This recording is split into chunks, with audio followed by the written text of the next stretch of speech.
আজি কঁঠালৰ চব্জি আৰু কি দিছা ইয়াতে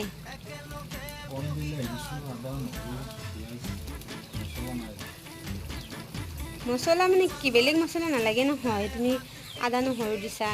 আৰু তোমাৰ এইবিলাক কিনা মছলাবিলাক দিলে এনেও আঞ্জাবিলাক ইমান টেষ্ট নালাগে আৰু খৰিত বনাইছা যে আজি কিয় হয় নেকি ঠিকে আছে দিয়া বাৰু তুমি বাৰু এনেই বনোৱাই কিন্তু কেতিয়াবা আৰু খং উঠিলে একোৱেই নকৰা যে অৱশ্যে সময়ো নিমিলে তেনেকৈ নহয় জানো দিয়া বাৰু কেনেকুৱা হয় আজি চাওঁ বাৰু এনেই বেলেগ চব্জি খাইছোঁ তোমাৰ হাতৰ কিন্তু কঁঠালৰ চব্জি খাই পোৱা নাই মই ভিডিঅ' কৰি আছোঁ গম পোৱা নাই তুমি চোৱা আকৌ এবাৰ কি